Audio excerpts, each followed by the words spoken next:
विशाल वर्मा जी दिल्ली से। राधा। राधे राधे महाराज जी, आपके चरणों में कोटि कोटि प्रणाम। महाराज जी, 2 साल हुए भगवान जी और आप श्री संतों की कृपा से भक्ति मार्ग में प्रवेश मिला। भगवान के नाम की शरण मिली। महाराज जी, शुरू में ही सुन लिया था कि कृष्ण भक्ति और कृष्ण प्रेम में धीरे धीरे सब कुछ छिन जाता है, तब उतना सीरियसली नहीं लिया।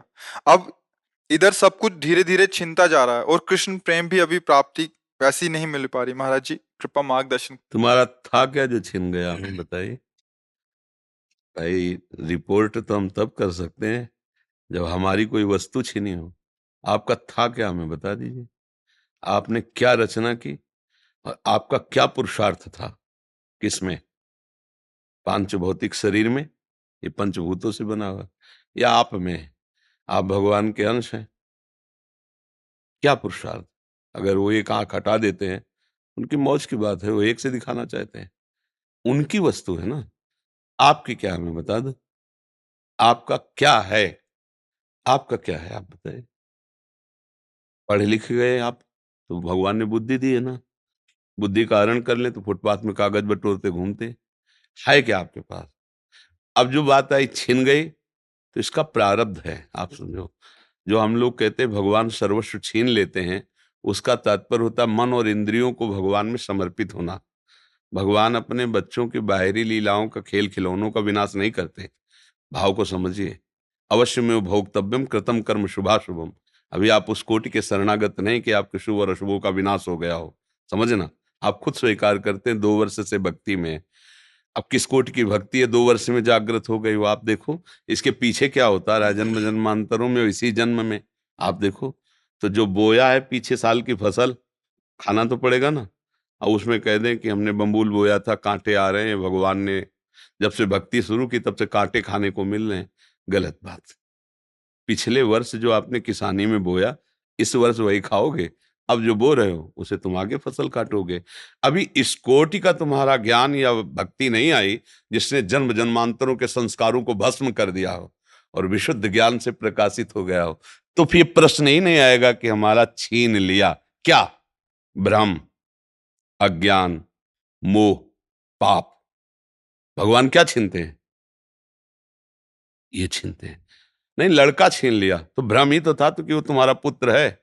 भगवान ही तो आए थे, तुम जान पाए क्या? तुम्हारे कर्म के भोग को देने के लिए उतने समय तक वो भगवान ही अंदर आए हुए थे पुत्र रूप में। तुम भ्रम से अपना मान लिया, इसे रो बैठ के। तुम्हें भ्रम रुलाएगा नहीं। मेरा ऐश्वर्य छीन लिया, तो अनंत ब्रह्मांडों का ऐश्वर्य किसका है? भगवान का है। मुनीम बन के रहते तो ठीक से चल लेते, मालिक बन गए तो माया ने विध्वंस मचा दिया कि मायापति तो सिर्फ एक ही है, श्री हरि। तू मायापति कैसे बन सकता है?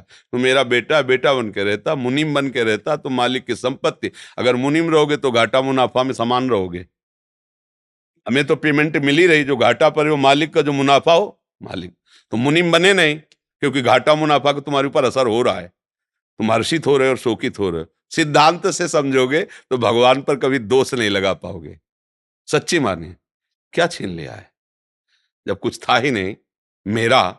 तो छीना क्या? कोरा अहंकार छीना है, हमारा अज्ञान छीना है, हमारा भ्रम छीना है। बात सत्य मान लीजिए। भगवान जैसा कृपालु कोई नहीं, अध्यात्म जैसा कोई मार्ग नहीं है। परमानंद प्राप्ति के लिए अध्यात्म मार्ग है। जब हम अध्यात्म मार्ग में चलते हैं तो इसमें एक गुप्त बात है कि अनंत जन्मों के पापों को भगवान भस्म कर देते हैं। पर जो उन जन्मों से पाप कर्म का फल निकालकर इस शरीर की रचना हुई है, वो हमें भोगना पड़ेगा। क्योंकि अब हमारी भक्ति चल रही। शरीर बनने के पहले जो हमारे कर्म थे उनके अनुसार शरीर की पूरे जीवन का फल लिख दिया गया है। इतने समय के बाद ये रोग होगा, इतने समय के बाद हाथ टूटेगा, इतने समय के बाद आंख टूट, हमारे कर्म के अनुसार। और भक्ति अब हम कर रहे हैं तो हमारी भक्ति पीछे के जो कर्म संस्कार जमा है उनको नष्ट कर दिया। आगे जो कर्म संस्कार भक्त हैं इसलिए गंदे होंगे नहीं। अगर भूल चूक से हो भी जाएं तो भगवान उससे क्षमा कर देते हैं। रात न प्रभु चित्त चूक किए की, करत सुरत सै बार ही की। हृदय से देखते मेरा भक्त है, क्षमा कर देते हैं। पर इस शरीर का जो भोग आया है इसको भोगना पड़ेगा। बड़े बड़े संतों में देखो, रामकृष्ण परमहंस जी के गले में कैंसर था। हर तरह के भोग। श्रीवास जी के आंगन में खड़े होकर महाप्रभु चैतन्य देव अपने परिकर के साथ कीर्तन कर रहे हैं और उनका पुत्र पधार गया। दासी ने कान में आके श्रीवास जी से कहा, पुत्र पधार गया। बीमार था, पधार गया। उनका दोबारा आवाज नहीं, महाप्रभु के कीर्तन में फर्क नहीं पड़ना चाहिए। और मंजीरा जोड़ के और जोर से वो कीर्तन करने लगे, नाचने लगे। महाप्रभु चैतन्य देव रुक गए और उनका, श्रीवास मेरा मन कुछ सुस्त सा हो रहा है, कोई घटना घटी क्या? उनका, प्रभु क्या घटना घट सकती, जहां आप मंगल मूर्ति नाम कीर्तन हो रहा वहां घटना क्या घट सकती? तब किसी भक्त ने बताया कि श्रीवास का बेटा पधार गया। तो उनका बताया क्यों नहीं? बोले प्रभु बताने की क्या बात है, आपका था, आपने उसे अपनी सेवा में भेज दिया। और जिस जीव को ये सौभाग्य मिले कि आप स्वयं कीर्तन कर रहे हैं और वो पधार रहा है, इसके लिए तो बड़े बड़े ऋषि मुनि याचना करते हैं। प्रभु ये कोई शोक की बात है, ये कोई दुख की बात है? ले वो आनंदित है, पुत्र पधार गया, वो आनंदित है कि उस जीव को जो सौभाग्य मिला। बड़े बड़े ऋषि मुनि ऐसी याचना करते हैं, और वो था नहीं मेरा, आपका था, आपने बुला लिया आपने। अब ये है भक्ति का रंग, इसमें क्या छिन गया? जो जीव जितने समय के लिए आए उतने समय तक रहेगा और चला जाएगा। ये शरीर जितने समय तक के लिए पहले ही निर्धारित हो चुका है, इसके बाद ये चला जाएगा। भैया अगर विवेक से देखोगे तो भगवान की कृपा तुम्हें दिखाई देगी, अविवेक से देखोगे तो लगेगा भगवान के साथ हमने क्या बुरा किया जो उन्होंने हमारा छीन लिया। और भगवान स्पष्ट कह रहे हैं, अवश्य में वो भोक्तव्यम कृतम कर्म शुभाशुभम, भोगना पड़ेगा तुम्हें जो तुम कर्म कर रहे हो। एक उपाय है, ऐसी शरणागति प्राप्त करो कि अहम भी समर्पित हो जाए, तो सब भस्म हो जाएगा। अभी उसमें प्रवेश ही नहीं हुआ है, उस शरणागति में तो प्रवेश ही नहीं हुआ। जिसे शुद्ध परमार्थ कहते हैं उसका ककारा भी नहीं आता है, तो वो बात तो बनी नहीं। तो इसलिए बात को अंदर से हटाओ कि भगवान छीन लिए, भगवान कृपा कर रहे हैं, सच्ची मानो। हमारे जितने कर्म अगर वो हम पर टूट पड़े, हाँ, तो एक श्वास लेने लायक नहीं, हम ऐसे ऐसे कर्म किए हैं।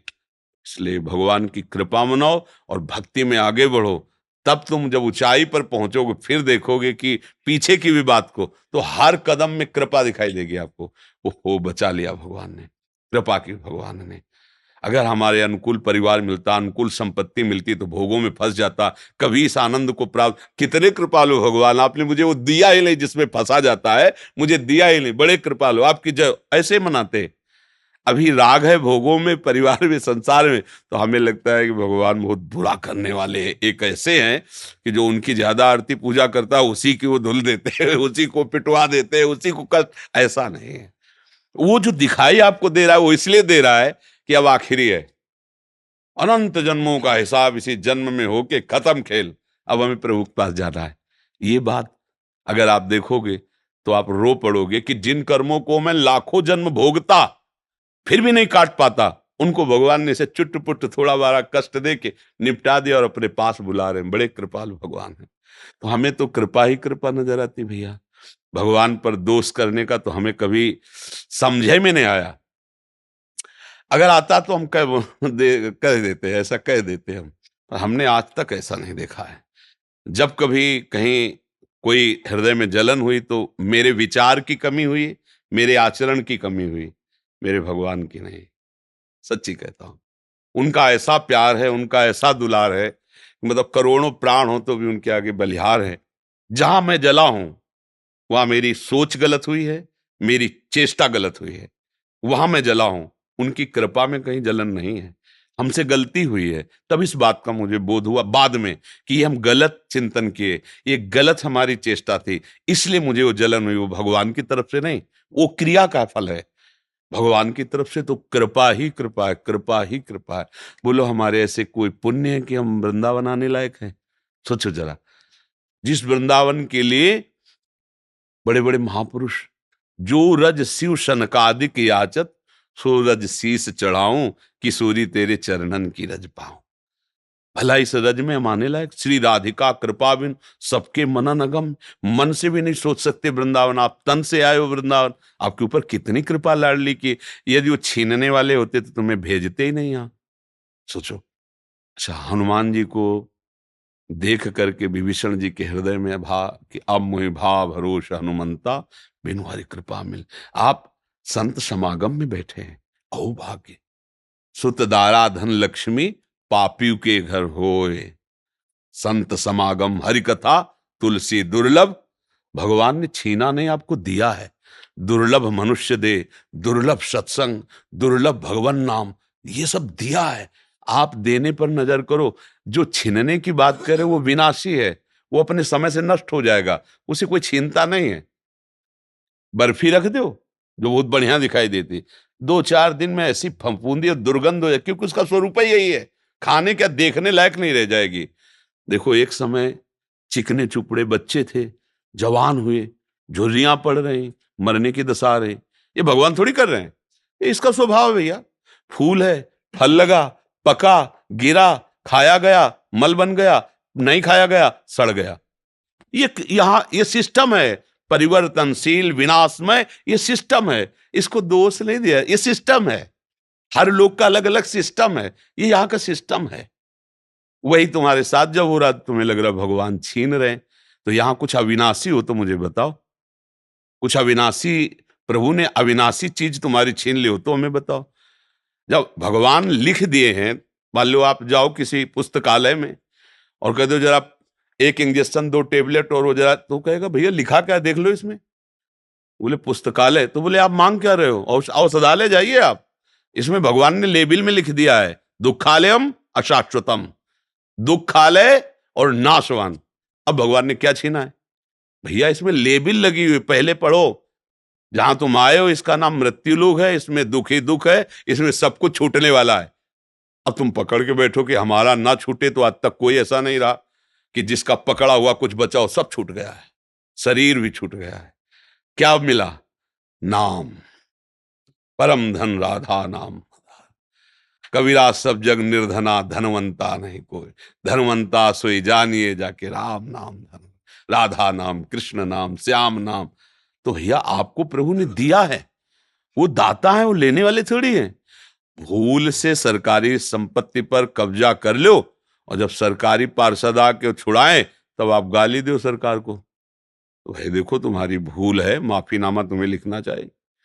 सरकारी जमीन पर कब्जा किए हो और इसके बाद जब छुड़ाने आ रहे हैं तो आप गाली दे रहे हो, तो गलती आपकी हो रही ना।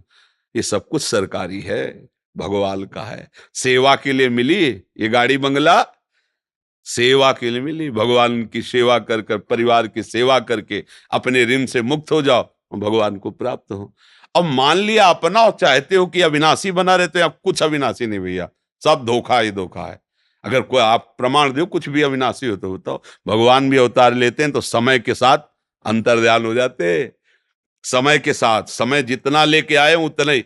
जब भगवान नहीं ज्यादा रुके समय के आगे प्रगट अवतार में, तो हम तुम कैसे आशा करें कि भैया जरा हमें संजीवनी मूर्ति चटा देना, कि हम थोड़ा नहीं, जितनी आयु है, छठी राव के अंक जो विधना ने लिख दिए, छठी राव के अंक, राई घटे न तिल बढ़े, रहुरे जीव निशंक। यहाँ जो होला है वही होगा। तुम राधा राधा जपो, धर्म से चलो, जो साथ है उनको लेके चलो, जो छूटते जाए जय श्री राधे, आगे बढ़ो। ये महाप्रस्थान लीला है। अगर यहाँ पकड़ के बैठे हमारा लड़का, हमारी पत्नी, हमारी संपत्ति, हमारा शरीर, हम विद्वान, हम धनी, तो बाद में रोने के सिवा हाथ कुछ नहीं लगेगा, क्योंकि ये सब तुम्हारा ना था, ना है, न रहेगा, पक्का किसी का लगे ऐसा होगा। शुद्ध बात समझ लोगे ना तो आनंदित हो जाओगे। और नाटकबाजी से इसका हल होना नहीं है। नाटक में नाटक क्या, गंदी नाली के पानी से हाथ धोगे तो पवित्र थोड़ी हो जाएंगे। माया का नाटक चल रहा है। मैं और मोर तोर तय माया, एकमात्र भगवान है, दूसरा कुछ नहीं, माया ही सब कुछ ऐसा दूसरा दिखा रही। भजन करो, माया का नाश होगा तो आप खुद समझ जाओगे कोई नहीं, आप सत्य स्वरूप भगवत स्वरूप हैं। आप कोई मनुष्य नहीं हैं, आप कोई जीव जंतु नहीं है, आप भगवान के अंश अर्थात भगवत स्वरूप हैं आप। बस यही तो भूल गए, और यही याद आ जाए तो अभी मस्त हो जाओगे, अभी आनंद आ जाएगा। कोई था नहीं, कोई है नहीं, कोई रहेगा नहीं, एक ही था, एक ही है, एक ही रहेगा, बात पकड़ लीजिए। दूसरा तुमने जो माना है तुम्हारा भ्रम है, इसलिए तुम्हें रोना पड़ेगा, भयभीत होना पड़ेगा, दुखी होना पड़ेगा, यही तो हो रहा है ना।